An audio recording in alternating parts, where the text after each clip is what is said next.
Darles entonces la bienvenida al día de hoy. Espero que estén todos bien. Ahí comienzo de nuevo a compartir la pantalla, ¿verdad? Están viendo el PPT. Em, ¿Pudieron? Profesora, Dígame. eh, la grabación de la clase anterior, ¿dónde está? Sí, la grabación. Como estamos trabajando por Zoom, ¿no? eh, bl- Ustedes bien saben que nuestra plataforma también contiene Blackboard, pero Blackboard no me permite a mí tener la posibilidad de la sala virtual. Estamos trabajando con Zoom, entonces me están quedando grabadas en mi equipo.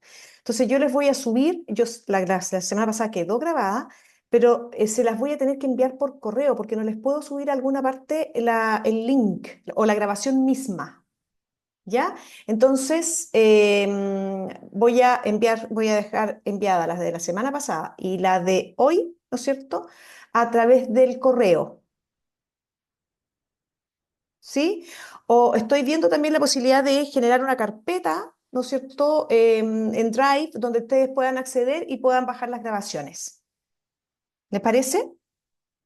Voy a buscar ahí el mecanismo que sea más fácil para que puedan tener, porque en el fondo es un video, entonces y queda, a ver, déjenme ver. No, si tiene también, queda en Zoom, en la reunión. A ver, sí, sí, tiene toda la razón. Estoy pensando con ustedes en este minuto. Queda grabada en el link de la reunión. ¿Alguien lo pudo ver o no?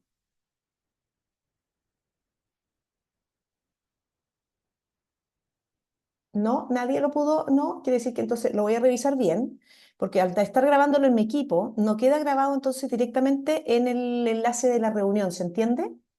Entonces voy a revisarlo bien, pero no se preocupen, las grabaciones las van a tener para que las puedan revisar junto con el PPT que estamos trabajando, el texto también que les subí, y puedan ir ahí complementando, ¿no es cierto? Y revisando en la medida que vayan estudiando. ¿Ya? ¿Quién me hizo Edna, ya, perfecto, al correo, sí, no hay problema, lo vamos a hacer así, pero déjenme también ver el mecanismo más simple como para que todos puedan acceder a la grabación, ¿ya? Me comprometo a dejarles hoy día, sí o sí, las dos grabaciones, la de la semana pasada y la de esta que se está grabando hoy, para que puedan acceder a ambas, ¿ya? Gracias, Edna, por la pregunta. Estuvimos revisando la semana pasada, entendiendo un poco todo lo que tiene que ver con el contexto histórico, ¿no? Eh, en el cual se funda el enfoque sistémico o la psicología sistémica, ¿no es cierto? Que tengo que decirles que el enfoque sistémico o psicología sistémica, más bien, eh, surge de la mano, o la psicoterapia sistémica también, son, ¿no es cierto?, elementos que son sinónimos, surgen en el mismo momento, ¿no?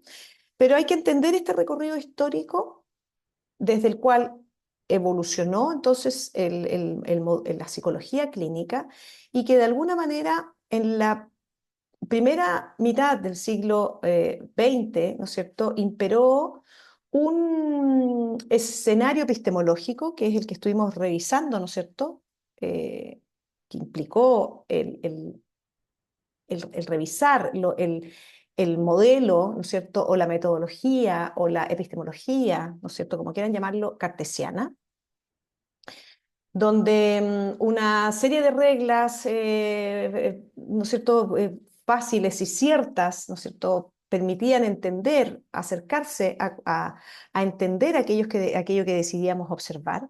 Por lo tanto, la semana pasada estuvimos entendiendo un poco cómo este em, cambio paradigmático, ¿no es cierto?, fue el que dio origen en la segunda mitad del siglo XX en adelante al enfoque sistémico. Pero tuvimos que conocer desde dónde cuál fue el cambio, ¿no es cierto? Y el cambio fue dejar de, o las primeras aproximaciones, ¿no es cierto? O los inicios del enfoque sistémico, que, ojo, se remontan las primeras aproximaciones se remontan a los años 1930, ya se estaba, donde estaba imperando en esa primera mitad completamente este primer escenario, ¿no es cierto?, epistemológico, fundado en la visión, en la cosmovisión cartesiana, en el método cartesiano, ¿no es cierto? Estuvimos revisando cuáles eran esas metodologías y cuáles eran las reglas que imperaban. Eh, en el año 1930 ya habían algunas aproximaciones, ¿no es cierto?, específicamente en Estados Unidos, que incluso se crearon las primeras asociaciones familiares, que sumado a, a todas las investigaciones, ¿no es cierto?, en este caso de Ackerman, ¿no es cierto?, que estaba estudiando a la familia como unidad social, ¿no es cierto?, y sustento emocional de los individuos. Eh, y tratar de entender cómo entonces la problemática de los pacientes tenía que ver un poco con ese sistema, pero ya en los años 40, se fijan cómo van avanzando, en los años 40, en ese momento en que estaba imperando la comprensión de que los problemas psíquicos estaban en el interior del individuo, ya se estaba también ampliando un poco esta mirada, se estaba como sentando el camino hacia el cambio paradigmático que vino en los años 50, pero en la década del 40 había teóricos como Fromm, ¿no es cierto?, Horney, Sullivan también, que venían, ojo, de un marco psicoanalítico.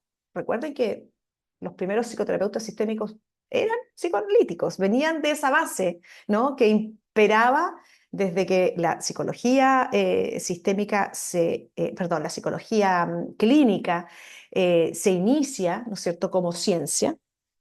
Eh, ya se estaba estudiando el concepto en los años 40 de madre esquizofrénica. Acuérdense que se empezaron a observar, a entender al paciente esquizofrénico, eh, y los primeros estudios tenían que ver con observar al paciente esquizofrénico en su contexto, en el contexto hospitalario, ¿no?, donde estaba siendo en el fondo tratado, y el tratamiento en el hospital tenía que ver con el uso de medicamentos, ¿no es cierto?, siendo observado el comportamiento, pero el uso, la utilización de medicamentos en este contexto hospitalario, ¿no es cierto?, y todas las investigaciones tenían que ver con observar a este individuo y describir y conocer y describir toda la sintomatología, ¿no es cierto?, asociada a ese cuadro.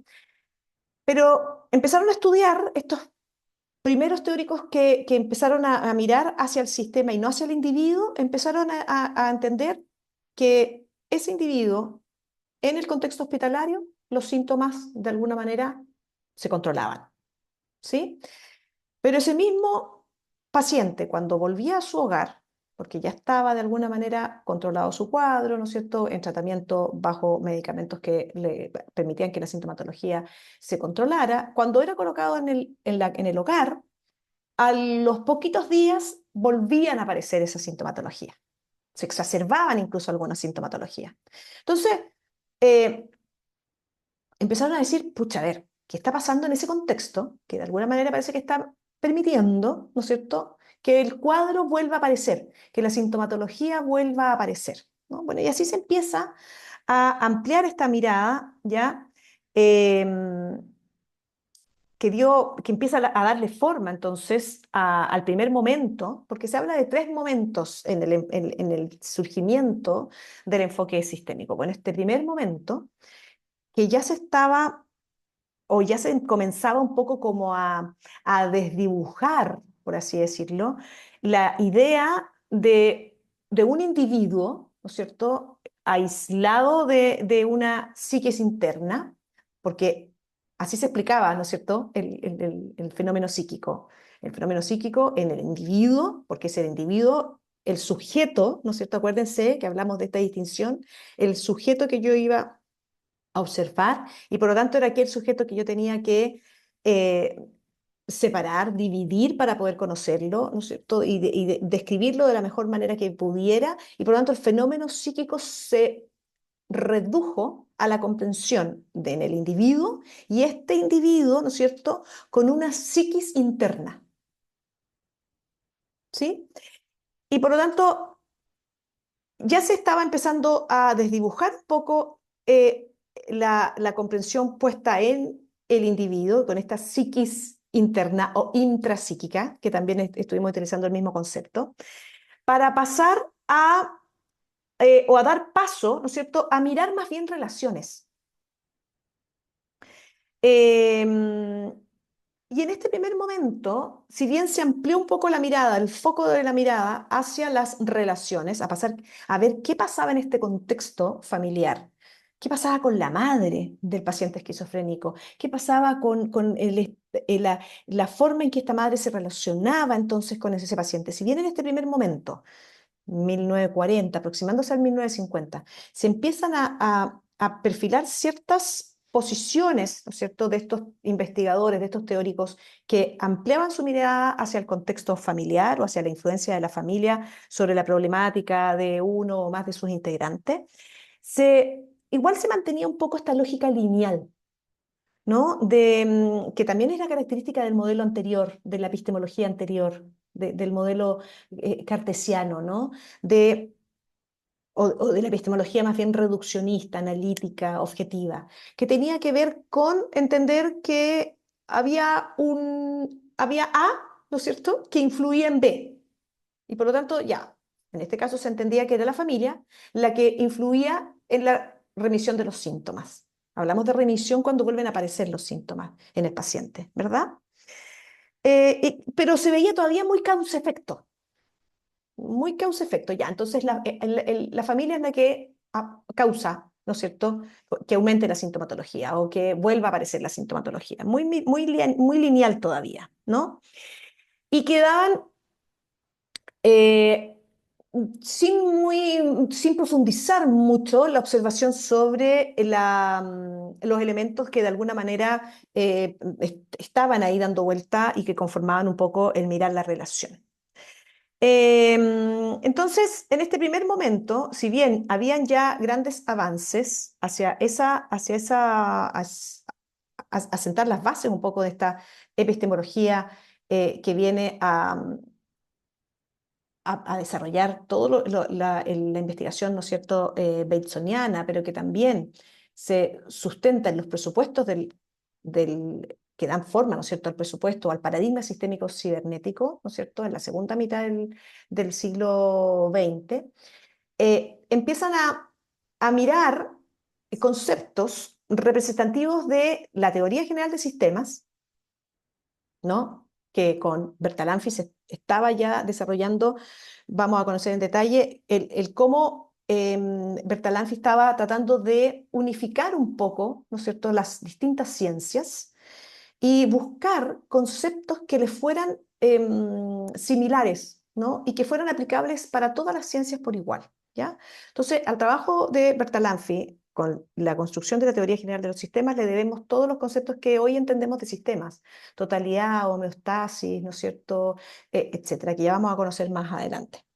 Retroalimentación, que viene a completar la cibernética, pero también todo lo que tiene que ver con los conceptos que desarrolló la teoría general de los sistemas para que pudieran ser tomados por todas las ciencias por igual, ¿no es cierto?, al momento de explicar el funcionamiento de un sistema. Pero también se estaba desarrollando ya la teoría de la comunicación, de pasar desde un modelo lineal de comprensión de la comunicación y todo lo que estuvimos viendo que sirvió en la primera mitad del siglo XX, con todo el desarrollo de la Primera y la Segunda Guerra Mundial, donde la comunicación tenía que ser entendida también, no estaba siendo entendida en términos lineales, ¿no?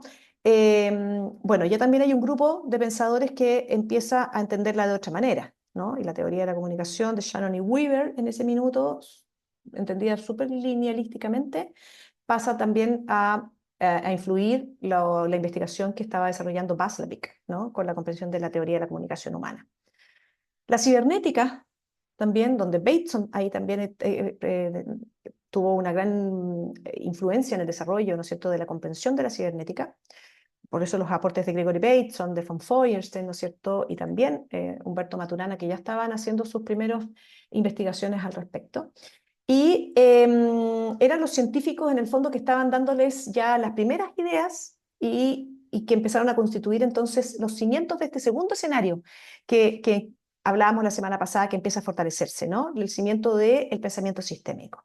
Por eso se habla del paradigma sistémico cibernético, que lo que viene a ofrecer a los campos de las ciencias, desde donde la psicología es una ciencia más, recuérdenlo, ¿no? La ciencia psicológica es una ciencia más que estaba compartiendo en la primera mitad del siglo XX en en el paradigma anterior, como se había arrimado al árbol de las ciencias, ¿no es cierto?, naturales, lo que hizo fue reducir la comprensión de lo psíquico, ¿no?, al interior del individuo.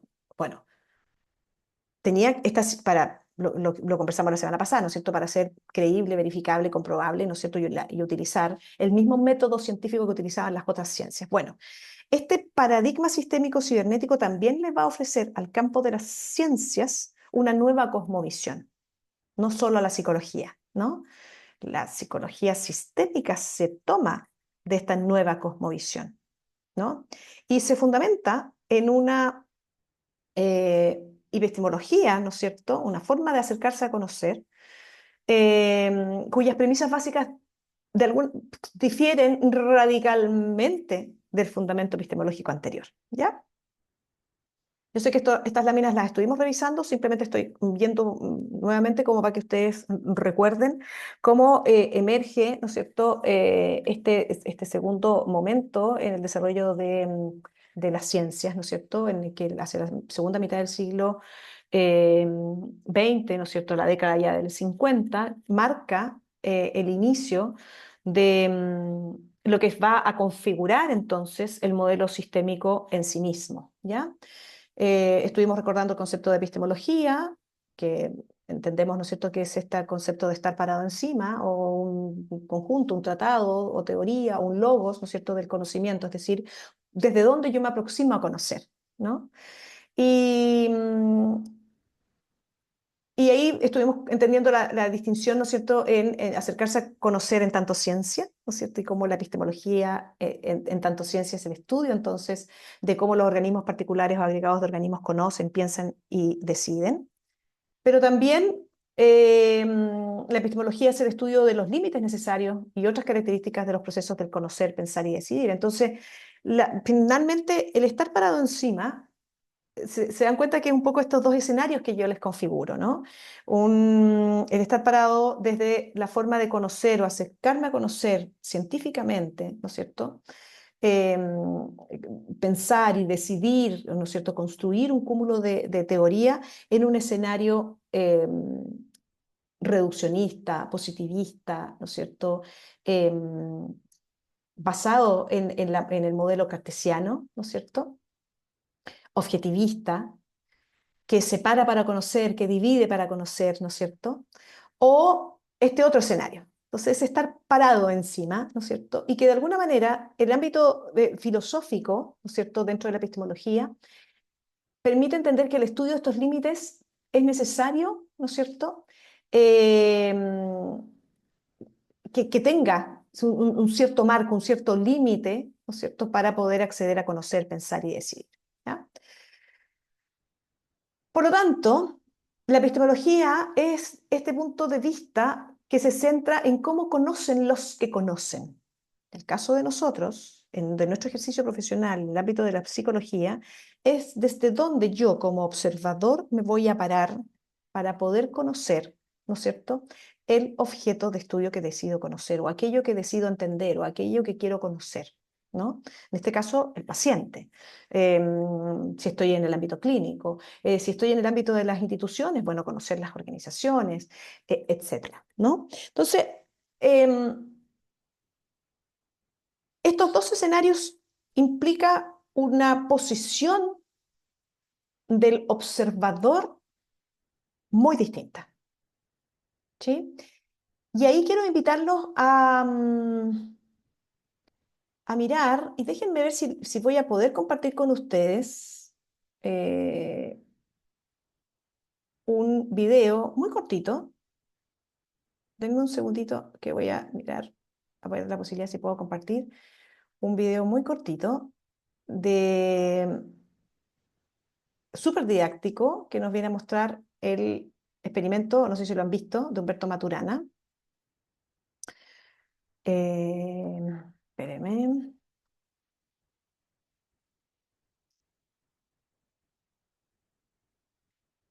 Déjenme ver si se los puedo mostrar acá. Exacto, el experimento. Ahí está. Ah,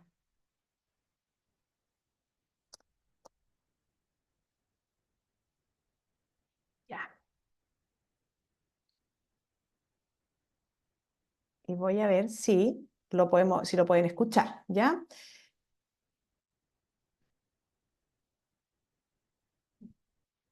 Ahí está.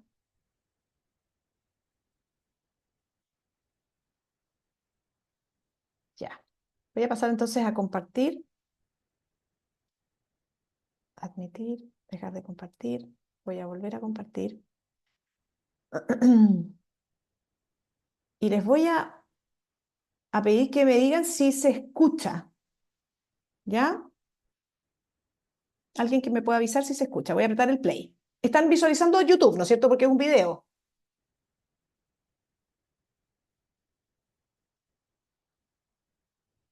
¿Alguien me puede contestar? Sí, profe, sí se ve. Súper. Ya, díganme si se escucha ahora.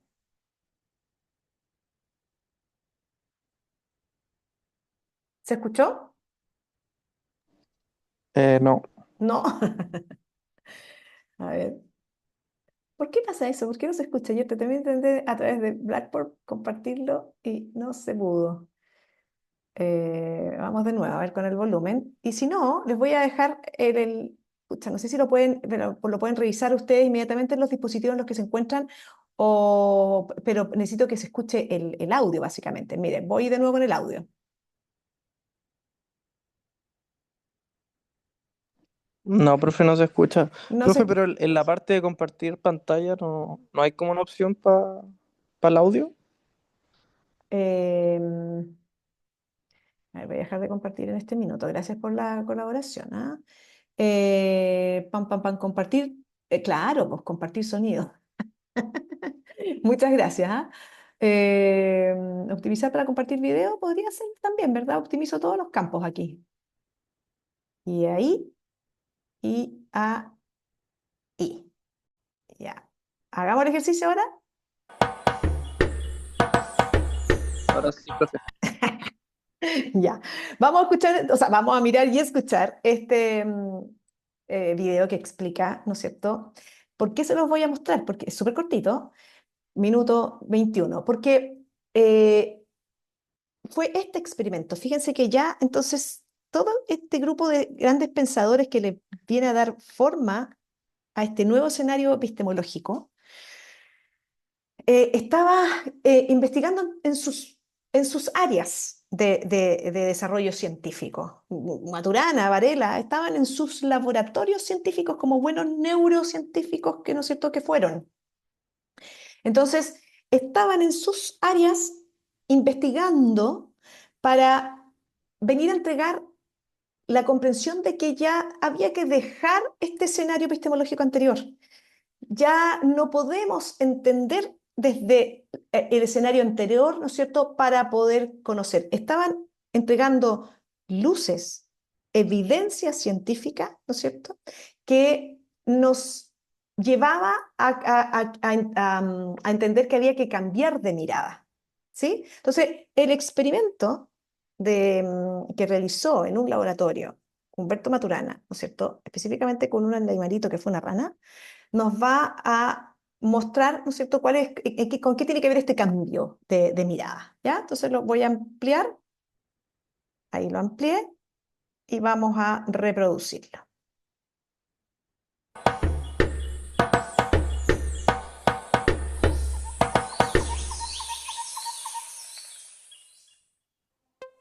¿Por qué la rana no logra atrapar su almuerzo? Sencillo, porque la rana no percibe correctamente la realidad.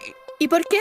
Porque el biólogo chileno Humberto Maturana le hizo una pequeña modificación. Alteró uno de sus ojos y lo dejó mirando para atrás. Ahora, Maturana no hizo esto para reírse de la rana, lo hizo para estudiar un concepto revolucionario. Nuestra percepción del mundo depende de nuestra propia estructura y no de nuestro entorno. Antes, se pensaba que la retina del ojo recibía información desde afuera y calculaba la reacción correspondiente. Pero Maturana cambió esto para siempre. Es el ojo y no el mundo el que determina cómo percibimos. Esta investigación fue clave para entender desde la biología el conocimiento, para luego formular las bases de la que sería una teoría del conocimiento, que Maturana desarrolló junto al chileno Francisco Varela, y por la cual son reconocidos a nivel mundial. ¿Existe una realidad objetiva? ¿El mundo nos define a nosotros o nosotros al mundo? Una verdadera luz desde Chile, patria científica.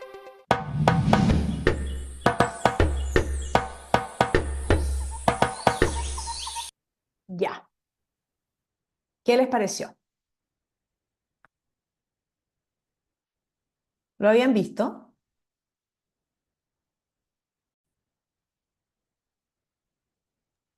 No. No, profesor. No lo habían visto. ¿Qué les pareció? ¿Qué elementos nos entrega el video para comprender? ¿Qué les llamó la atención o cómo lo entienden? Interesante, ¿no?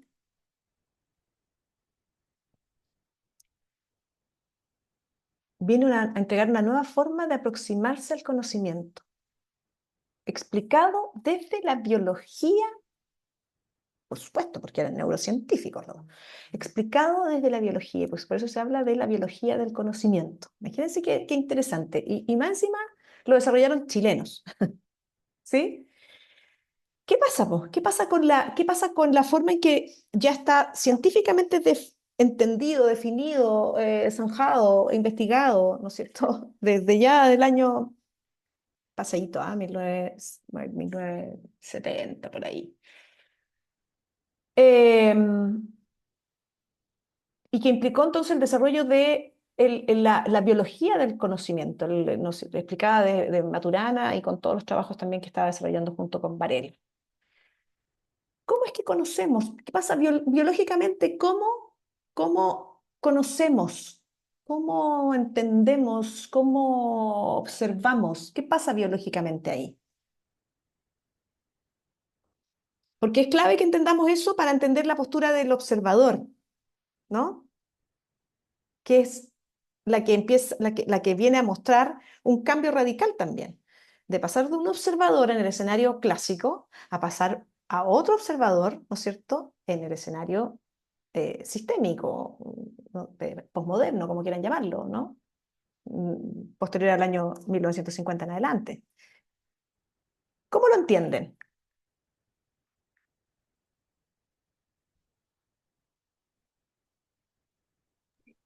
Cambió la percepción, ¿Perdón? cambió la percepción. ¿Pero qué de la percepción? ¿Cómo es que cambió la percepción? ¿Cómo nos en, viene en a co- decir Maturana que entonces conocemos? en cómo la representación va a influir en nuestros pensamientos. Ya, ya.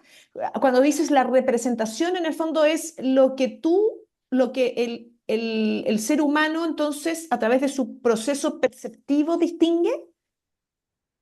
Sí, Ya, bien. ¿Y qué pasa entonces ahí con la comprensión de la realidad? ¿Qué pasa con la realidad en este escenario? Si ya hay evidencia científica que le dice a usted que su ojo no es que refleje lo que está allá afuera, sino que pareciera ser que lo construye. Entonces, por eso la postura ahí, ¿es el mundo el que te determina o tú determinas al mundo? ¿No? ¿Soy yo el que está entonces construyendo eso que está allá afuera o eso de afuera existe y yo simplemente lo reflejo? ¿Cómo se piensa desde la biología hoy? ¿Cómo es que explica cómo conocemos, ¿no es cierto?, la biología hoy? lo que yo veo como a través del mundo, yo lo construyo. Me explico, a ver. Por Perfecto. ejemplo, en realidad hay una, y la realidad tengo entendido que nunca no se puede cambiar, pero desde tu percepción puedes cambiar como esa realidad. Ojo con pensar que la realidad es una. Eh, yo te invito Ahí, más. ¿Sí? ¿Alguien quiere agregar algo?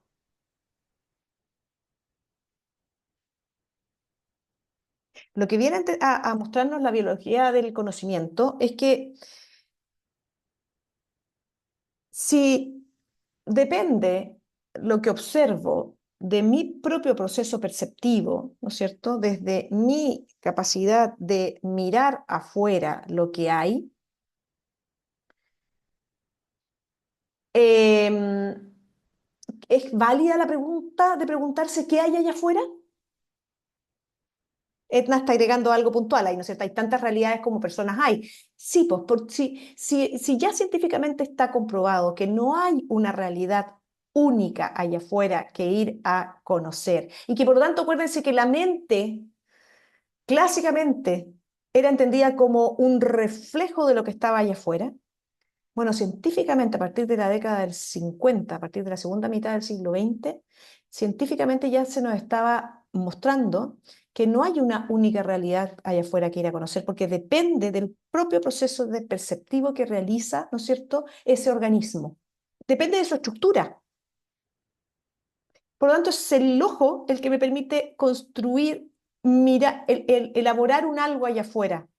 Entonces, me pareciera que no es válido el que nos preguntemos qué hay allá afuera, si depende de tu construcción.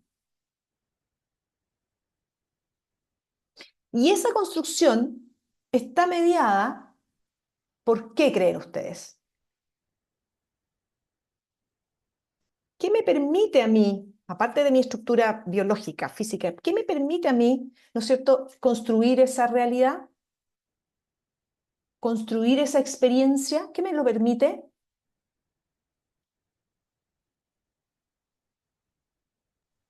Experienciar, como el vivenciar ¿Y con qué vivencia vivir eso usted? con lo que uno ha vivido, Ok, ¿no? y lo que uno ha vivido, cómo puedes dar cuenta tú de lo que has vivido? Aquí la compañera agrega mediada por la historia vivida por cada persona. Pero ¿cómo vives la historia? Sí, tú la vas viviendo en el cuerpo, pero ¿qué más? ¿Qué utilizas tú para construir esa realidad? ¿Qué elemento nos define a nosotros como seres humanos para poder, porque estamos hablando de eso, estamos hablando de ser humano, no estamos hablando de las ranas ni de los animales, ¿no? Estamos hablando de nuestra especie. ¿Qué utiliza nuestra especie para describir esa realidad, para describir esa experiencia?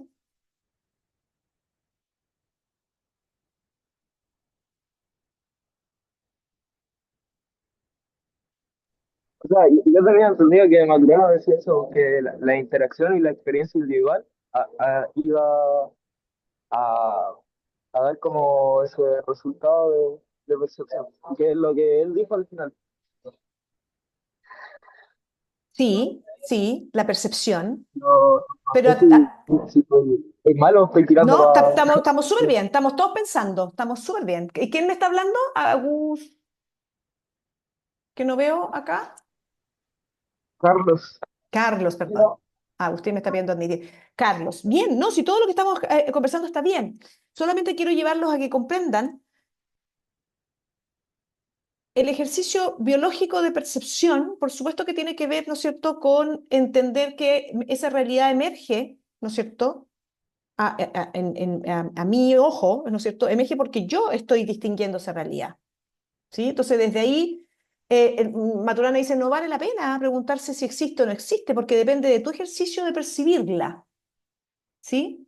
Pero como especie, como seres humanos, ¿qué utilizamos para describir esa realidad?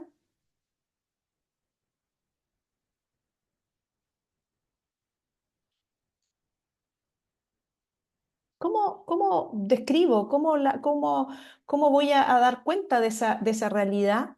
Que es parte también del fenómeno perceptivo, pero quiero llevarlos al análisis mm, de un, de un elemento que tiene que ver con nuestra especie, con nuestros seres humanos. que nos distingue y que es lo único que nos distingue de las otras especies, pues. ¿Qué es lo único que nos distingue de las otras especies? El raciocinio. ¿Y cómo razona usted? ¿Qué elemento fundamental necesita para razonar? ¿Cómo da cuenta usted que está razonando?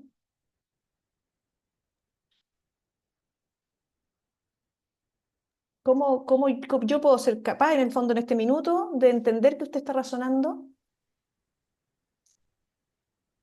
Por el, porque lo percibe, pues no Ah, callo. no, bien, está bien. Ahí hay un compañero que está agregando la respuesta. Felipe está diciendo el lenguaje. Sí, pues. El lenguaje es aquello que nos distingue como especie de las otras especies. Es como esta guinda de la torta que yo les decía que nombraba Francisco Varela. Es la guinda de la torta que nos distingue de las otras especies. Todas las especies se comunican de alguna manera, sí, eso es, hay comunicación, ¿no? Pero la utilización del lenguaje a través de nuestra estructura física, ¿no es cierto?, de las cuerdas vocales y todo lo que implica en la fonética poder expresar el lenguaje, pero no solo en la expresión, sino que en la comprensión. Y para que usted perciba, tiene que desarrollar el proceso de comprensión, ¿no es cierto? Perdón. Se utiliza el lenguaje, po. Utilizamos el lenguaje. Entonces Maturana dice, es el lenguaje el que nos permite, ¿no es cierto?, construir esa realidad. Usted al percibir, al realizar esa distinción, ya está mirando un algo que quiere distinguir, ¿no es cierto?, a través de tus fenómenos perceptivos, etcétera, y que después, dado los fenómenos, ¿no es cierto?, o la utilización de la memoria, ¿no es cierto?, y todo lo que está involucrado en ese proceso, ¿no es cierto?, mental, usted va a poder evocarlo, pero ¿cómo lo evoca? Evoca utilizando el lenguaje expresivo, ¿no es cierto? O no, lenguaje verbal o no verbal, ¿sí? Pero el fenómeno perceptivo, dice Maturana, es el que le permite a usted conectarse, ¿no es cierto?, con lo que está allá afuera. Sí, Edna, al tiro, conectarse con lo que está allá afuera. Y en la medida que se conecta, surge una realidad para usted, construye una realidad para usted. Por lo tanto, con esto termino y vamos al break.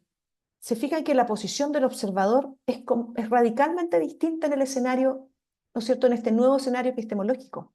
Porque en el escenario clásico, ¿no es cierto?, analítico, objetivo, eh, anterior, ¿no es cierto?, el modelo cartesiano, lo que hacía era posicionar al observador con independencia de lo que observaba. Y por lo tanto estaba tan centrado en el objeto que estudiaba que el observador, ¿no es cierto?, se entendía que era independiente de ese proceso de observación.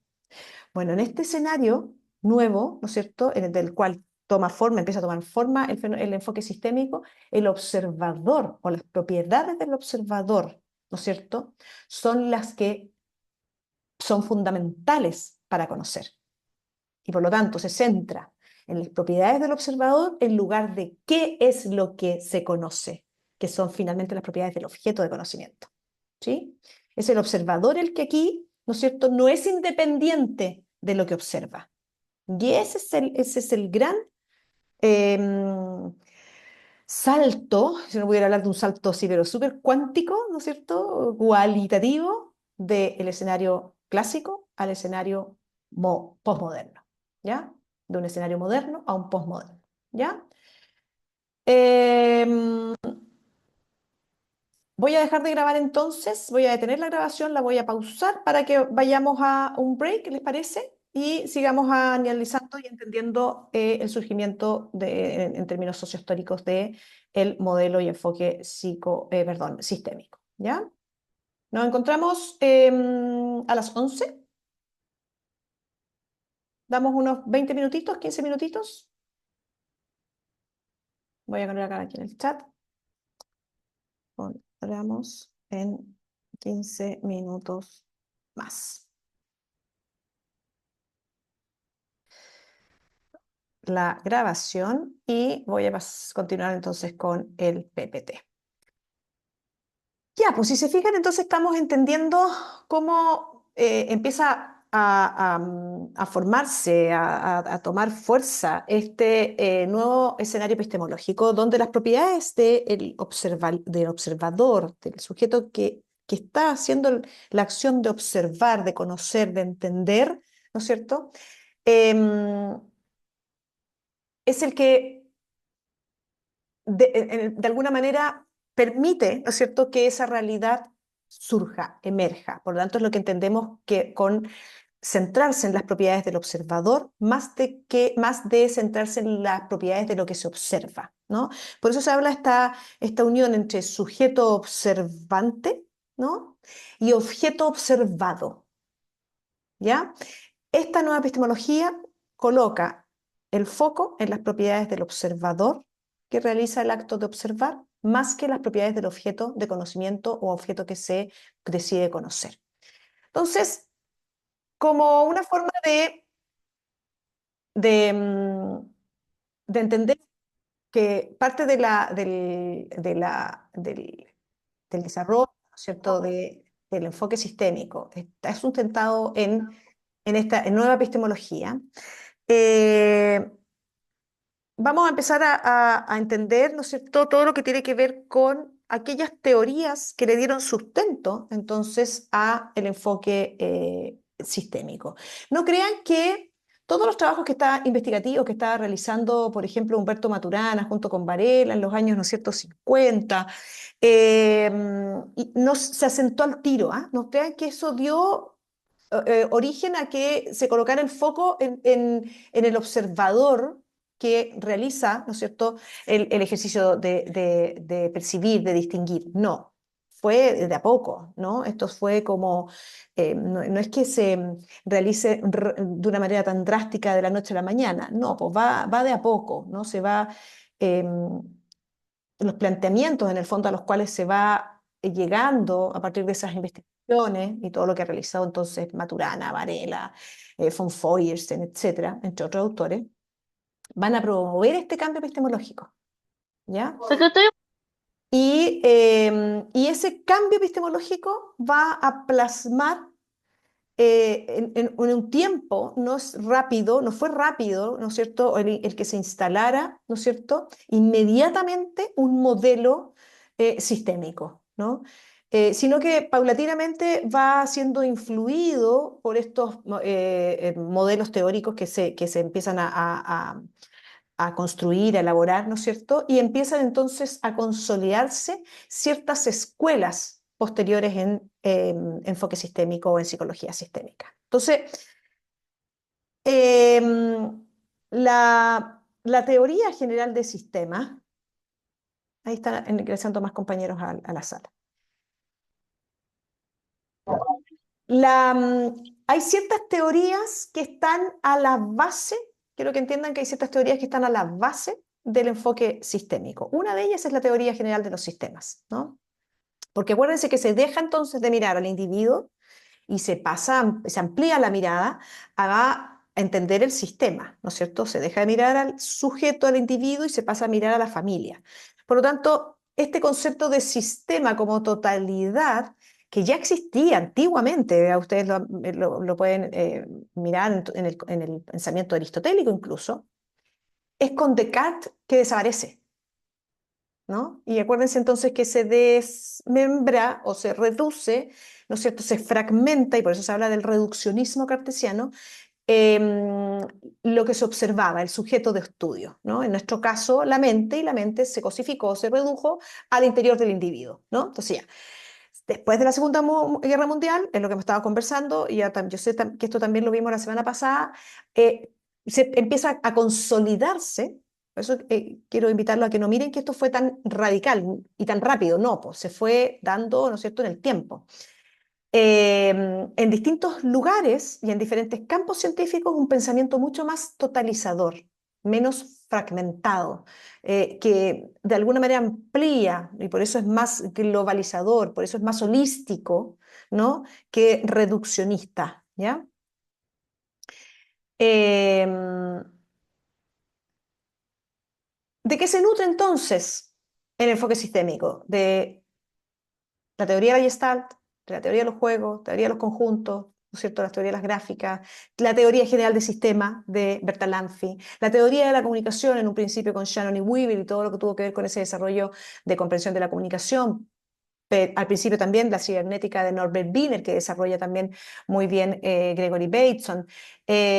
Los aportes entonces que empieza también a entregar como antropólogo Gregory Bateson y, bueno, Humberto Maturana, Francisco Varela, etc. Entonces, vamos a ir conociendo cada uno por separado cuáles fueron los aportes, pero como fue un gran epistemólogo Gregory Bateson, resultaba interesante que conociéramos un poco su forma de comprender su pensamiento, ¿no?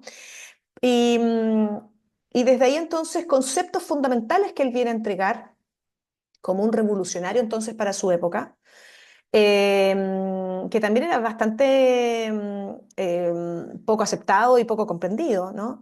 Pero hay un concepto interesantísimo que entrega la postura batesoniana que tiene que ver con la pauta que conecta, ¿ya? Y eso es uno de los conceptos fundamentales. Bateson planteaba, porque empezó a pensar, ¿no es cierto?, a desarrollar toda una reflexión respecto de buscar más que separar para conocer, buscar cuál es la pauta, ¿no es cierto?, que conecta, eh, en este caso a todas las criaturas vivientes, por eso observaba, ¿no es cierto?, desde su ser biólogo, ¿no es cierto?, Eh, cuál es la pauta que conecta a una especie con otra, cuáles son las configuraciones, cuáles son las formas, entonces, cuáles son las relaciones que pueden ser observadas en todos los fenómenos.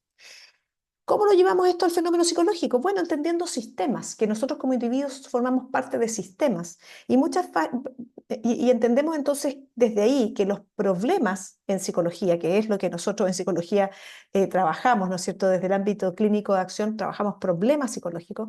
Bueno, no los vamos a ir a entender entonces al interior del individuo, sino que vamos a ir a buscar cuáles son aquellas pautas, cuáles son aquellas relaciones en sus espacios de interacción que pueden estar dando forma a ciertas dificultades, a ciertos problemas psicológicos, a ciertas complicaciones, ¿no? Y por lo tanto fue el que cambió también la comprensión de la mente, po. Y acuñó un concepto nuevo de mente, en el fondo, más que ir a buscar la mente explicada al interior del cerebro, ¿no? Al priorizar conceptos de forma, patrón y pauta, ¿no es cierto?, buscó la comprensión de una concepción más totalizadora también de la mente humana. Desde ahí entonces, obviamente relevó y propuso el concepto o la noción de contexto, ¿no es cierto?, como elementos fundamentales en la comprensión de lo que yo decido estudiar. Y como entiendo entonces, voy a estudiar o voy a relevar la noción de contexto, son fundamentales para explicar el contexto, el concepto de comunicación y significado. Y ahí por eso yo les traía hace rato atrás un poco la comprensión de lo lingüístico, del lenguaje. Todo elemento comunicacional, ¿no es cierto?, o de significado, surge en un contexto. Y como surge en un contexto, nosotros como seres humanos somos seres lingüísticos, dice Maturana, somos seres en interacción, porque entendemos la comunicación como un fenómeno interaccional, ¿no? El lenguaje es el que nos permite adquirir significados, ¿no es cierto?, de las cosas. Utilizamos palabras para significar las cosas. Todo eso se da dentro de un contexto, de un determinado contexto. Por lo tanto, es imposible aislar lo que voy a ir a entender, ¿no es cierto?, o el fenómeno, lo que decido estudiar, de su contexto.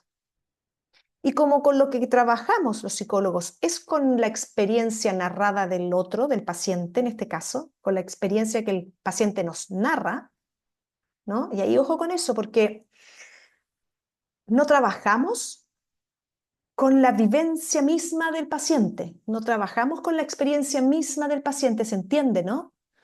Con lo que trabajamos en la consulta, en el fenómeno, en el análisis del fenómeno psicológico, ¿no es cierto? En la consulta, cuando viene el paciente a pedirnos ayuda, es con, perdón, es con la narración que el paciente nos hace de esa experiencia que tuvo.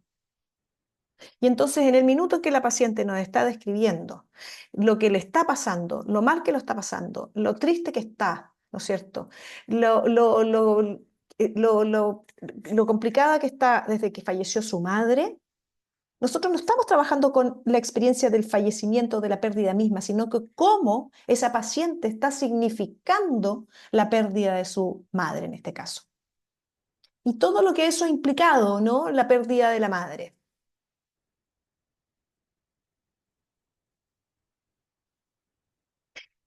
Sí, el concepto de interpretación, Edna, tiene que ver un poco con eso, en el fondo, cómo uno va configurando a través del lenguaje, ¿no es cierto?, Eh, una explicación de la experiencia. Por eso Maturana dice que nosotros somos todo el rato explicación, emoción y acción, ¿sí?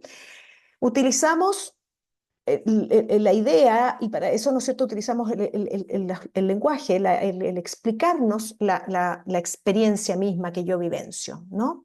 Pero a la base de eso, cuando dice Maturana que somos seres lingüísticos, somos seres que a la base también utilizamos la emoción.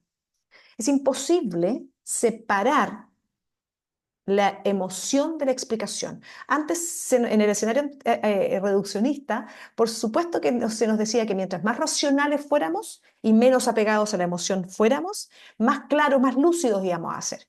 Bueno, ya hoy en día se sabe que es imposible separar ambos fenómenos, ¿no? A la base de una idea hay una emoción y hay una acción en coherencia con esa idea y esa emoción. Entonces, cuando el paciente me está narrando la experiencia de la pérdida, la está narrando con pena. La puede narrar con pena, la puede narrar con desolación, la puede narrar con rabia. ¿Se entiende? Entonces, y actúa en coherencia. Llora, ¿sí? Entonces, esos tres fenómenos que definen a lo humano, ¿no es cierto?, nos vienen a decir estos teóricos que en esa época estaban investigando y dándole forma a este escenario epistemológico. Es imposible entender el contexto, ¿no es cierto?, separado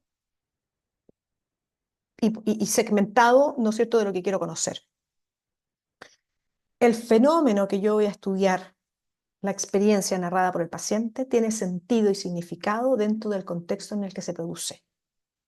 Por eso no puedo ir a entender la experiencia que me narra el paciente sacada de contexto. Es decir, la reacción de rabia que tuvo en la mañana y que producto de eso llegó a golpear, ¿no es cierto?, a la pareja, no la puedo entender, no puedo entender ese comportamiento aislado de todos los elementos que tuvieron que ver en ese espacio interaccional, por ejemplo, en este caso de pareja, que llevaron a que ese comportamiento tuviera sentido. No estoy diciendo ni estoy validando el fenómeno agresivo en sí mismo, ¿no? Sino que se entiende de otra manera, ¿no? Entonces, desde esta forma de comprender, ¿no es cierto?, por ejemplo, estos grandes temas como la violencia intrafamiliar, también es entendida de manera distinta. Ya no como un fenómeno en sí mismo, ¿no es cierto?, como un problema en sí mismo, sino como una sintomatología. Y en sistémica, ¿no es cierto?, en la comprensión sistémica de la problemática psicológica, entendemos que los síntomas son funcionales. Y el síntoma, la agresión, qué sé yo, que el marido se fue de la casa, el inicio del consumo de drogas en el hijo, la baja en la frecuencia sexual de la pareja, el que el colegio haya llamado a los padres porque agredió el alumno a la profesora. Síntomas, nosotros los entendemos, o sea, desde el fenómeno, o sea, desde el enfoque sistémico se entienden como son síntomas que les son funcionales, ¿no es cierto? Son funcionales para poder entender un contexto. para poder entender cómo es que llega a aparecer ese síntoma. El síntoma, por ende, no es el problema, ¿no es cierto?, psicológico en sí mismo. ¿Ya? Por lo tanto, voy a buscar información en tanto la conecto, la relaciono, la vinculo, ¿no? Y voy a ir a describir recursividad. Cuando hablamos de recursividad, decía Bateson, cuando empiezo a mirar un patrón que se empieza a repetir, ¿no? Y como elementos que se van moviendo conjuntamente en un proceso. Entonces, si miro a la familia y ya no al individuo, porque entiendo que en la familia, entre los distintos miembros, en la interacción, pueden surgir dificultades, problemas, ya no en el individuo, voy a ir a mirar patrones, voy a ir a buscar relaciones, ¿sí? En ese minuto ya también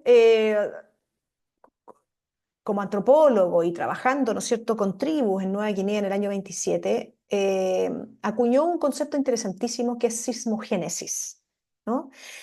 La sismogénesis batesoniana tiene que ver con procesos de diferenciación en las normas del comportamiento individual que resultan de la interacción acumulativa entre los individuos. Es decir, tienen un origen particular, ¿no es cierto? Tienen una génesis en un algo, la comprensión de un grupo humano, por ejemplo.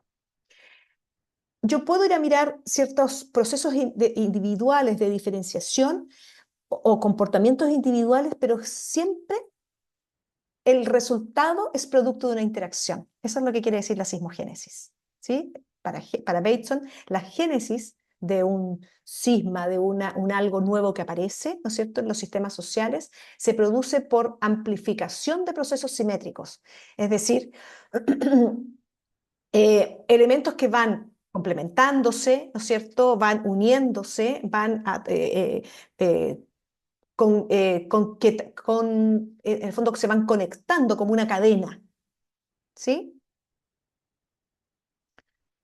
Lo vamos a entender más adelante cuando veamos ya cibernética también y veamos algunos elementos que tienen que ver con la teoría general del sistema que toma, que toma Bateson, ¿no es cierto? Y le da forma también un poco a la comprensión de la sismogénesis aplicada a la comprensión de cómo es que funciona entonces la interacción familiar, ¿ya? Por lo tanto, Bateson es el que sienta las bases para poder construir de manera compleja, ¿no es cierto? Porque no es fácil comprender al ser humano. Nosotros somos, por definición, seres complejos. Y por lo tanto, él viene a instalar la comprensión de un modo reflexivo que da cuenta precisamente de las complejidades que configuran el proceso, ¿no es cierto?, de aquello que llamamos pensar, reflexionar, idear, mentalizar. ¿Sí? Somos seres complejos, ¿no? Somos seres que estamos conectados con ideas, emociones, acciones, ¿no? Por lo tanto, pensar acerca de algo es complejo, o ese proceso da cuenta de complejidades también, ¿no?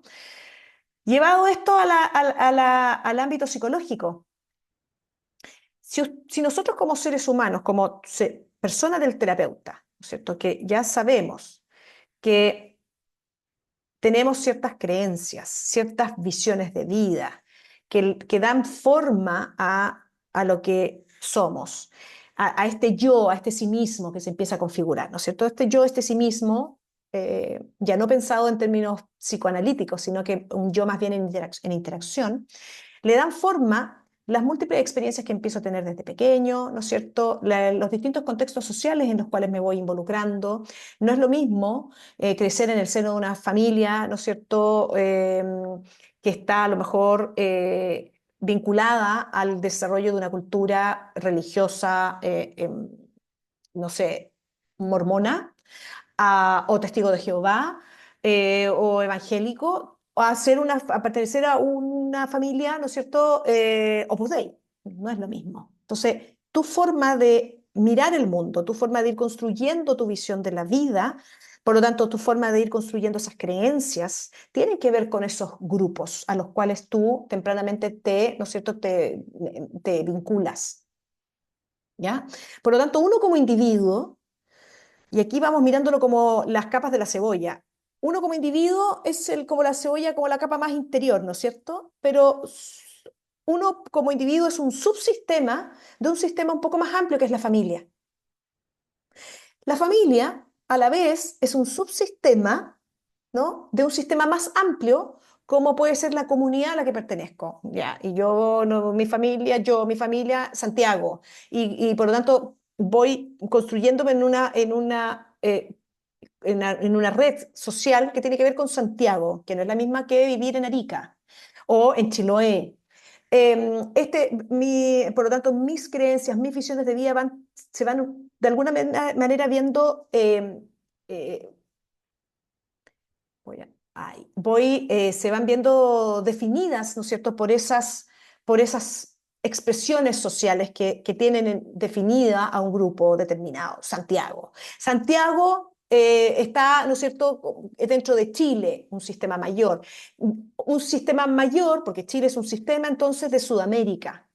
¿Se fijan cómo uno va como individuo formándose en interacción con esos grupos sociales que les van dando forma?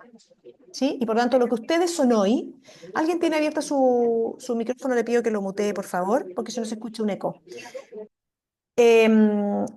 Lo que ustedes, pregúntense, ¿quiénes son ustedes hoy? ¿Cuánto de lo que ustedes hoy piensan, sienten, hacen, tienen que ver con una convicción personal propia y no mediada por una presión social? Les aseguro que muy poco. Si ustedes hoy día, la postura que tienen respecto de la vida, del ser mujer, del ser hombre, del ser chileno, del concepto de familia que tienen, el concepto de pareja o de relación de pareja, el concepto de amistad, les aseguro que no es propio. No fue construido socialmente. ¿Sí? Por lo tanto, las construcciones de lo que yo hoy creo, pienso o siento, finalmente son una construcción social. Por eso, ya Bacon en esos años se preguntaba entonces si reflexionar en lo humano es complejo, ¿no? Entonces, ¿cómo nos preguntamos aquello de que lo que nos permite pensar, estas ideas? ¿Qué es una idea? ¿Cómo se forman las ideas? ¿Cuál es el vínculo entre ellas? Y ya lo hablamos un rato atrás, ¿no? A través de distintas investigaciones, ¿no es cierto?, definitivamente se confirma que nuestra mente, o lo que entendemos por mentálico, ¿no es cierto?, no es un espejo pantalla desde el cual se reflejan o se atrapan, ¿no?, ese mundo exterior independiente de nosotros mismos. Entonces, la realidad, y aquí hay un cambio epistemológico importante, la realidad es algo bastante más complejo, es algo bastante más denso que algo así como un objeto extendido allí afuera de nosotros, ¿no? Por eso estamos en red dados en la realidad. ¿Se acuerdan que adelantábamos un poco ese concepto?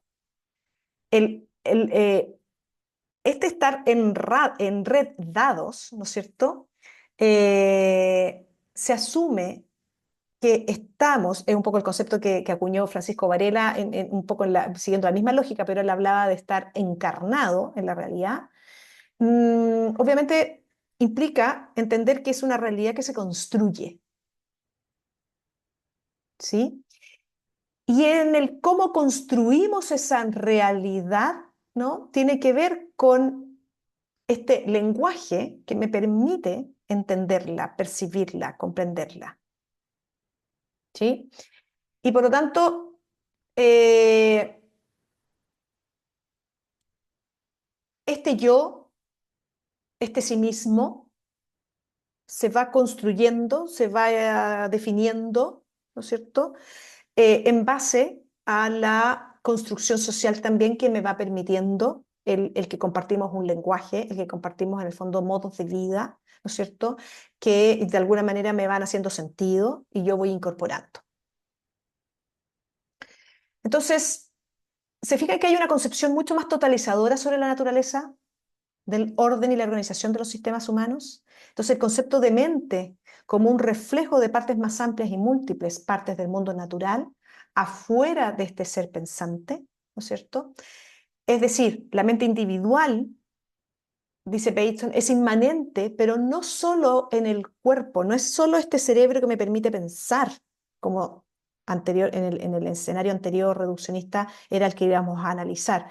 No, este cerebro sí me permite pensar, ¿no? Todos los procesos de pensamiento superior, y por eso utilizo el lenguaje, etcétera, reflexión, pensamiento, todas esas cosas súper importantes que desarrollamos los seres humanos tienen que ver con una mente, que hay una estructura que me lo permite realizar, un cerebro, sí, por cierto, ¿sí? Pero esa mente individual es solo un subsistema que está inmerso en un sistema social que está totalmente interconectado, y por eso Bateson habla de la ecología planetaria, como sistemas, como especie, ¿no es cierto? Estamos conectados. Entonces, entender o buscar una escisión o una separación, que fue la que era propia de la epistemología anterior, ¿no es cierto? Entender que la razón está separada de la emoción, que la mente y el cuerpo también son entidades separadas, que la palabra y el gesto también son separados, que la razón y el corazón o la emoción está separado, esa sería una razón más bien cartesiana, de análisis cartesiano, reduccionista, ¿no es cierto?, que fragmenta, que separa. Y aquí la idea es que ya hay una configuración, hay una comprensión, y eso le da forma a una nueva epistemología, de integrar, ¿no es cierto?, el funcionamiento humano. Ya no somos mente y cuerpo separados, ya no somos palabra y gesto separados, no somos razón y corazón separados, estamos integrados en un cuerpo que piensa, siente y actúa, ¿no es cierto?, en coherencia. En nuestra naturaleza humana se funda, ¿no es cierto?, en el lenguaje, y por lo tanto el lenguaje es un elemento que surgimos en lo lingüístico, pero que a la base de lo lingüístico hay una emoción, ¿no? Eso ya lo sabemos. Por lo tanto, ahí el pensamiento ya no es este pensamiento a lo cartesiano, sino que es un pensamiento relacional. ¿Sí? Y aquí les dejo un poco que siempre lo comparto con los alumnos porque es una visión súper clara que se tenía ya en ese minuto, ¿no? Planteaba Bateson, siempre me sorprendo por la manera tan ligera como los científicos aseveran que las características del organismo se pueden explicar, ya sea por el ambiente o por el genotipo. Déjenme ser bien claro, porque yo lo que creo es en la relación entre estos dos sistemas explicativos. Es precisamente en el vínculo entre los dos sistemas en donde se halla el verdadero sentido de las características del organismo, ¿no? Entonces ya no se acaba nada con buscar explicación intrapsíquicamente para dar cuenta del comportamiento, sino que tenía que entender a este organismo en interacción para ahí poder explicar el comportamiento, ¿no?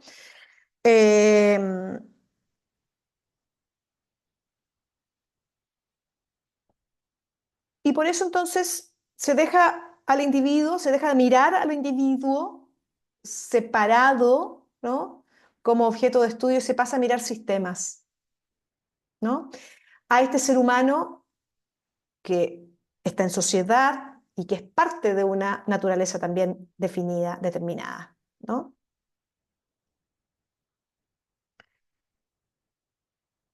Ahora,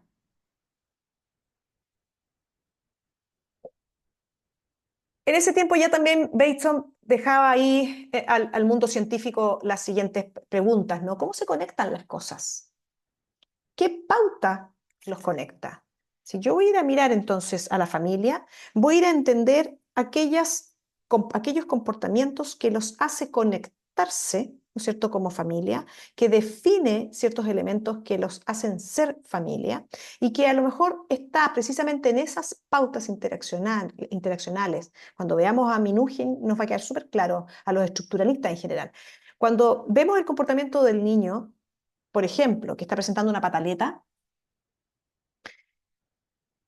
la pataleta no puedo analizarla alejada del comportamiento que hace la madre para que esa pataleta aflore, aparezca. Y tampoco puedo dejar de analizar al padre, porque el padre, ¿no es cierto?, también hace algo, ¿no es cierto?, para que esa pataleta agarre forma. Y a lo mejor no puedo dejar de mirar al colegio y amplío mi mirada sistémica y salgo de la familia como sistema y me amplío a otro sistema, a un macrosistema, que es el colegio. Entonces, ¿te fijas cómo para poder explicar el comportamiento del niño? Entonces, no entiendan que en términos sistémicos uno no va a trabajar con el individuo. Por cierto, trabaja con el individuo, pero no me explico el comportamiento, ¿no es cierto?, en el individuo, sino que entre lo que está pasando a nivel contextual, ¿no? El contexto el que me entrega información para poder comprender el comportamiento, ¿sí? Porque si yo tomo una parte de la realidad, pareciera ser que entonces va a ser parcial mi entendimiento.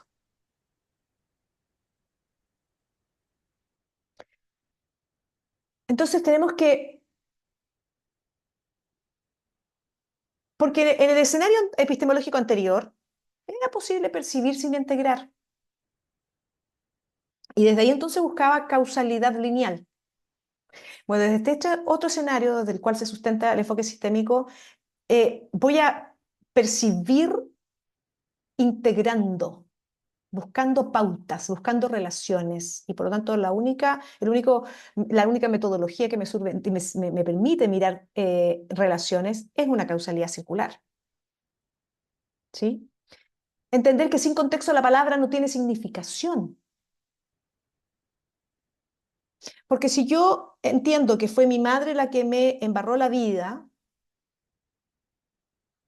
y miro la vida a través de este significado que le entrego entonces a mi madre como una mala madre,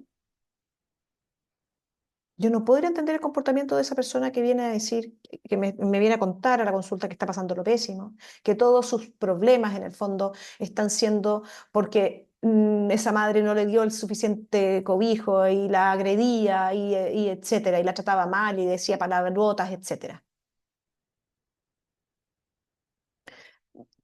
Tengo que ir a mirar el contexto, donde en ese contexto tienen significado, ¿no es cierto? O toma significado, ¿no es cierto?, esas palabras. Por lo tanto, siempre surgimos en relación, en interacción. Surgimos, lo humano surge en interacción. No somos seres individuales. Lo que no quiere decir que yo voy a ir a investigar, o voy a ir a estudiar, o voy a ir a tratar de entender a ese individuo. Pero si voy a ir a estudiar a ese individuo, lo voy a ir a entender en interacción, lo voy a ir a entender en relación. Por lo tanto, el modelo de relación que instalamos puede ayudarnos incluso muchas veces, a propósito del ejemplo que les doy, de entender la pataleta. Muchas veces la pataleta, como problema, y por cierto que es un problema, una pataleta de un hijo, ese problema se mantiene por las pautas de relación que están al interior de esa familia. Y muchas veces esas pautas de relación mantienen el problema, ojo, lo exacerban, hace que en el fondo ya la familia no dé más, porque el problema está tan agudo, ¿no?, que es el momento al que además eligen los pacientes para consultar, cuando ya se agudiza la situación, ¿no? Cuando se encontró la boleta del motel en la chaqueta del marido, o cuando le miré un WhatsApp, ¿no es cierto?, y ahí recién veo que tiene una relación paralela. Ahí recién se ha agudizado la situación, ¿no es cierto? Ahí hablamos en sistémica de que los síntomas se agudizaron, ¿no? Y recién ahí los pacientes vienen a consultar, ¿no? Para los pacientes, y no solo para los pacientes, sino que para el común de las personas, el síntoma es el problema, porque estamos acostumbrados a entender clásicamente. El problema es porque hay un desorden en la estructura de la personalidad, el problema es porque hay un tema genético, ¿no es cierto?, que está explicando, y entonces es tan mal genio como el padre, porque salió calcadito el padre. ¿Se entienden que las personas explican lo que les pasa también de manera lineal, de manera clásica? El común de las personas piensa, en general se piensa así. Créanme que la mayoría de las personas piensa clásicamente, ¿no? Bueno, desde esta lógica, desde esta forma de entender, ¿no es cierto?, lo humano en términos como psicoterapéuticos, no, ¿no? Y por lo tanto también es súper arbitrario separar las cosas para describirlas, ¿no? Y también nos ha enseñado a buscar pautas o relaciones o elementos que se conecten, ¿no? Por lo tanto, se ha enseñado, históricamente, se ha enseñado a aprender de manera no consciente. Yo siempre recuerdo que mi hijo, que al día de hoy tiene 15 años, cuando iba en sus primeros años de colegio, primero básico, segundo básico, tercero básico, en general era un chico bien, hasta ese minuto era un chico bien inquieto. Inquieto no kinésicamente, no de sentirse, de pararse, sentarse, no, pero conversador, ¿no es cierto? Y si no le parecía lo que le decía el compañero, reaccionaba de una manera, ¿no es cierto?, no muy adaptativa para el contexto de la sala de clase, ¿no es cierto? Y de repente, en los recreos, no, llegaba, ¿no es cierto?, con un rajuño, llegaba con algún bonetón, ya. Y tempranamente, y porque le tocó en la vida tener una madre psicóloga, ¿no? Tempranamente llegaba él de esas experiencias y me decía, mamá, mi compañero, estoy inventando, Lucas, me pegó, es un maldito, mira lo que me hizo, me golpeó, es un malo, lo odio, me cae mal. Mi ser mamá, en ese minuto, créanmelo, y mi ser mamá, por supuesto que me aparecía y me daban ganas de... En ese minuto no había tanto este tema del chat. Sí, ya estaba también, sí, estaba el chat con las mamás, las clásicas chats, ¿no es cierto?, del curso. Me daban ganas de ir directamente a la mamá de Juanito o de Lucas en este caso y decirle, oye, tu hijo golpeó al mío. Trata de controlar el comportamiento de tu hijo, que le provocó eso al mío. Pero le daba yo una segunda vuelta o trataba ¿no es cierto?, de tratar de no enseñarle a mi hijo que siempre la responsabilidad va a estar afuera. Yo trataba de hacer el siguiente ejercicio. Y créanme lo que hasta el día de hoy lo realizo y creo que hizo un ser un poco más consciente, de enseñarle a que se puede ser más consciente. Mi pregunta inmediatamente era, Joaquín, explícame, ¿qué crees tú que hiciste para que tu compañero se enojara tanto? Entonces lo llevaba a hacer el ejercicio de comprender esto en términos relacionales, ¿no? Que no porque el otro sea un malo, un loco, un tonto, provocó automáticamente esa agresión. Bueno, puede pasar alguna vez también, pero te aseguro que siempre hay un elemento que tiene que ver con algo que hizo que definió el comportamiento del otro o tuvo consecuencias en la acción del otro. Bueno, clásicamente estamos acostumbrados a echarle la culpa al empedrado de lo que nos pasa, a colocar la responsabilidad de lo que me pasa afuera. Y ustedes cuando vean pacientes, la mayoría de los relatos de los pacientes va a estar puesto, ¿no es cierto?, la reflexión en mi marido, mi hijo, mi jefe, eh, afuera, afuera. Y no en el ejercicio que uno hace, ¿no es cierto?, de cómo está significando eso que está allá afuera. O qué fue lo que yo sentí o hice que me generó, ¿no es cierto?, un elemento que permitió que el otro reaccionara.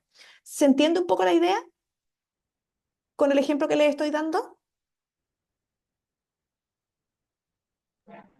Sí, profe. Súper, gracias.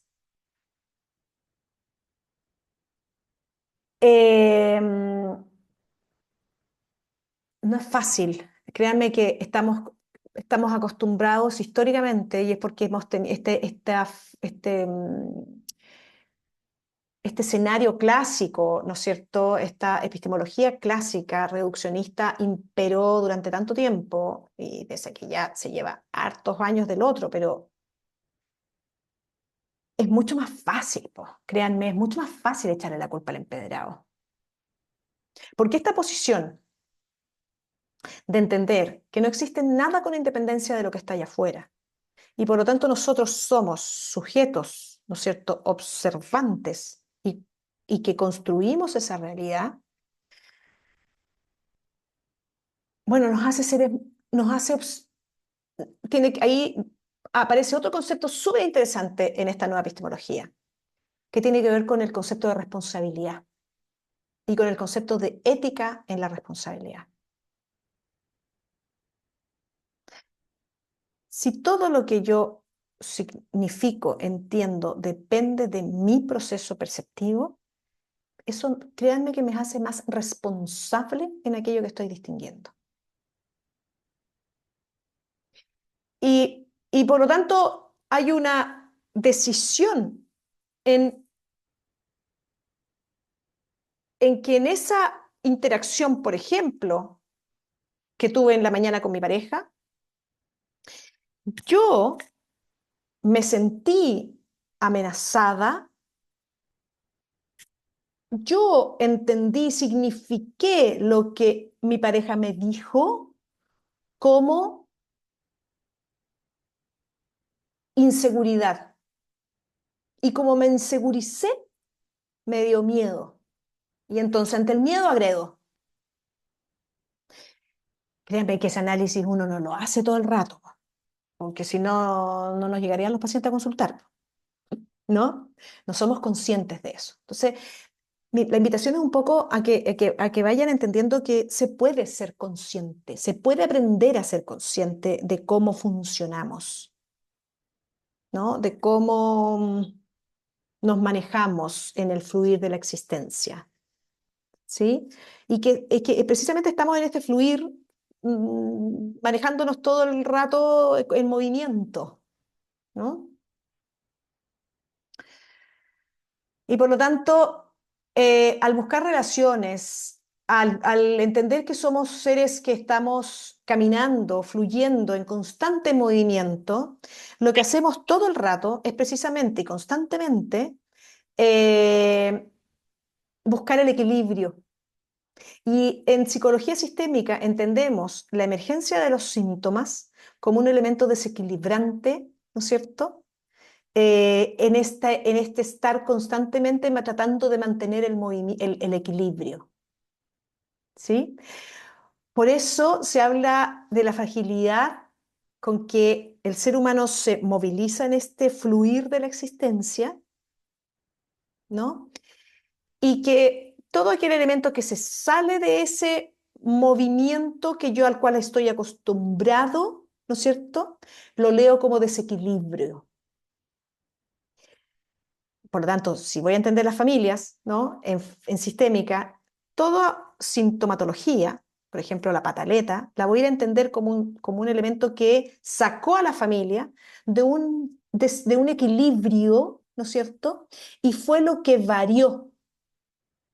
Esta sintomatología es lo que hace que varíe una forma a la que está acostumbrada, ¿no es cierto?, de relacionarse la familia. Y fíjese que empiezo a entender entonces que la pataleta, ¿no? O el que el niño empezó a hacerse pipí en la sala de clases, siendo que ya hace rato que puede controlar el esfínter, síntoma, ¿no? Lo voy a ir a entender en interacción y por lo tanto fíjense que el síntoma ese está mostrando que hay problemas a nivel de pareja y están los padres a punto de separarse. Y el niño, a través de ese ejercicio no consciente, por cierto, ¿no? Eh, de empezar a mostrar un comportamiento disruptivo en la sala de clases, hacerse pipí, ¿no es cierto? ¿Qué es lo que hacen en los padres?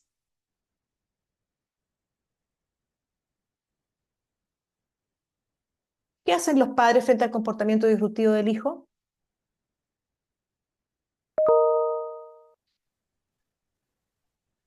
atender eso, lo que hacías, ¿o no? Atender eso, por lo tanto, colocar la atención, ¿sí o no? Por lo tanto, preocuparse. ¿Y qué creen ustedes que el niño interpreta ante la preocupación de los padres?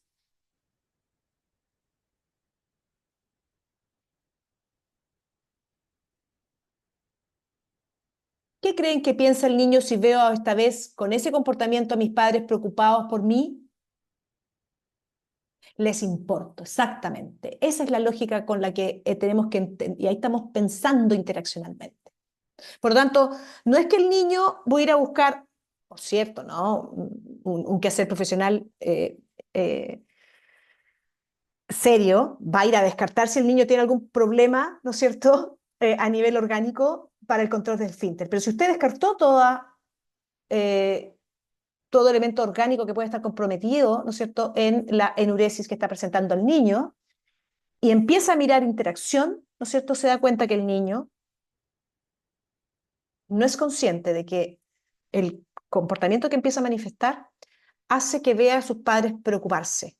Y la preocupación la interpreta como mis padres entonces no se van a separar porque los veo juntos ir al colegio, los veo juntos ir al psicólogo, los veo juntos ir al doctor, ¿sí? Y en su mente infantil está la ilusión de que de esa manera los padres entonces no van a discutir más, no van a pelear más y por lo tanto no se van a separar, ¿sí? El síntoma entonces, la aparición del síntoma permite percibir algo que hasta el momento estaba estable. Era parte de este equilibrio, ¿sí? Así vamos a entender el síntoma desde la lógica sistémica interaccional. El síntoma no es entendido como el problema mismo, sino que es entendido en términos, ¿no es cierto?, funcionales. Y por lo tanto, el síntoma aparece para poder ir a mirar, ¿no es cierto?, un desequilibrio al interior de la familia, del sistema en el cual está apareciendo, en el fondo, esta sintomatología. Entendemos el concepto funcional, ¿verdad?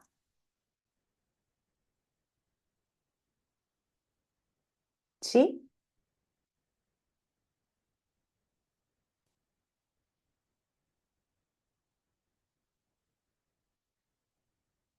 ¿Están ahí?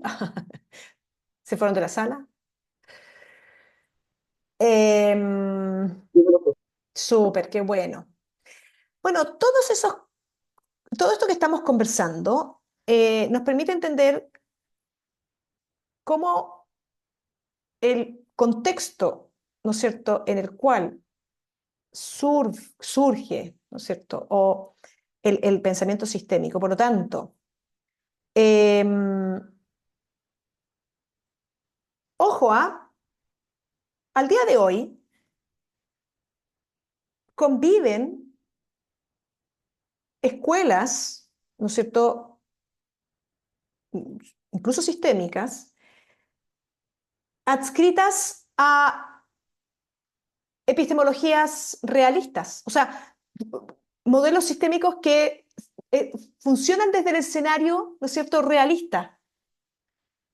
Y hay otras que funcionan, ¿no es cierto?, desde un escenario no realista, que mantienen algunas teorías, que comparten algunas teorías de base, pero han Profe, modificado, ¿sí? Dígame,